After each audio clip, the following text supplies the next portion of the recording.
ซ้อม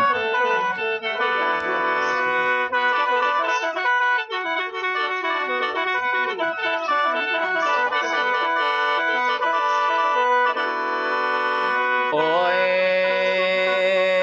ละปีเอ๋ยปีเก่าถอยลอยเขื่อนเข้ามาเยือนคือปีใหม่น้องละนาย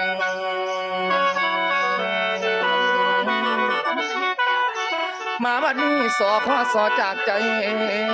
ขออวยพรน้อส่งให้โอ้ยแฟนใดแม่นอยู่เย็นเดือละนายโอ้ยน้อมโอ้ยนา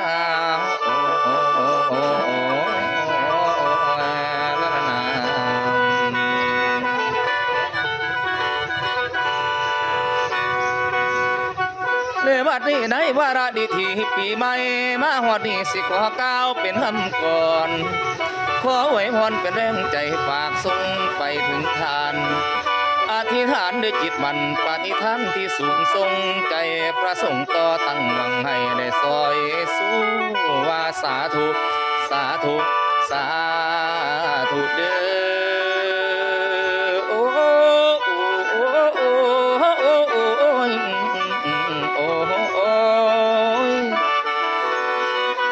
นี่สาธุเด้อผู้มีฤทธิ์เดชกาอยู่ในโลกเมืองสวรรค์รวมบาดาลนาคาผู้ข้าขอให้มากุมลายมากุมกวมไว้แนวบ่ดีอย่ามีปองเด้อแม่เด้อมีเงินนาคาของหมุนได้ดอกดังหวังทั้งกายก็ให้ตั้งแข็งแกร่งมีแห้งดันทั้งสีสันวันณะให้พองพันคือจันจาทั้งโรคายามาแผ่วมาพานให้มองบนมีปัญหาก็ให้หลุดรอดพ้นไปได้แม่นสู่งานเป็นพ่อเฮือนแม่บ้านลูกหลานแกนบ่หนีป่าความกตัญญูตาให้แดนมาดอกลุ่มหลอมและให้มีคนมาตอมมาดูแลเอาใจใส่ความเจ็บเด้อนั่นอย่าได้ความไข่นั่นอย่ามีให้ยืนเที่ยงที่เรียกงอมถึงแขนขาพุ่นแล้วเป็นคุณยายคุณตาเป็นห่มผู้ลูกหลานไว้อายุยืนยาวได้หลายปีอย่ามีป่วยคันเป็นสาวไก่สวยหยาดย้อยป่านนางฟ้าอยู่สวรรค์ทั้งพ่อหมายแม่ห่างนั้นสิแฟนเก่าเขานี้หายและให้มีคนมาสนใจให้อุ่นกายอย่าได้แรงอย่าให้มันเคินแห่งให้มีแห้งดอกคือหมูผู้เลี้ยงหมูก็ให้ได้กำไรล้นบัดปล่อยขายคิดสิ่งใดก็ให้ได้สมดังคือใจหวังนี้แล้วมีเงินถุงเงินถังได้นั่งกินแล้วน้องละใส่ไปทางใดให้คนล้อมโอ้โอ้โอ้โอ้โอ้โอ้โอ้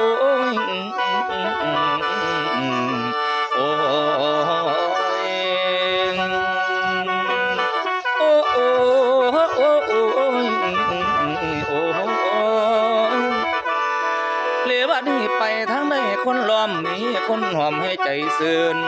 ผู้ทำงานราชการได้เงินเดือนคัน2 คันแทบทุกปีให้ถูกหวยรถตะลีรางวัลใหญ่คือใจฝันเด้อแม่เด้อลงทุนไปบ่พอพันได้รับคืนเด้อเป็นล้านอย่ามีผู้ไม่ต้านอุปสรรคสำคัญการเงินนั้นให้ไหลลวงและให้มีดวงแลนส่วนเทินขึ้นอยู่สวรรค์คันนอนหลับไปได้เงินหมื่นเด้อพอเด้อฮัลนอนตื่นก็ให้ได้เงินแสนแว่นมือไปได้แก้วมานิชนขันเจ้าปากโคตรให้มีผู้การุณายามีคนถือสาให้อภัยในคำบ่ละขันเฮ็ดหน้าให้มันเขาเต็มช่างจนขางเอ็นเป็นอาเซีย100 ล้านแต่เมียนั้นเจ้าอย่าป่าเด้อพอเด้อ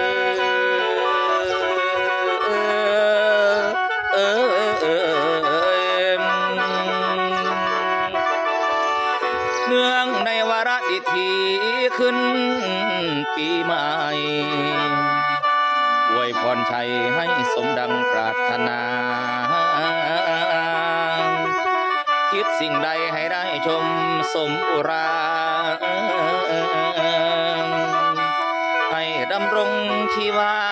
สถาพรและฝากบทกลอนโน้ตตอนท้ายไว้พรใจให้น้องพี่ลายสุขีลายสุขีกันทั่วหน้าโอ้โอ้โอ้โอ้ในปีนี้ให้อยู่ดีเด้อพ่อเด้อเด้อแม่เด้อโอ้ยน้องโอ้ยนาโอ้โอ้โอ้โอ้โอ้ย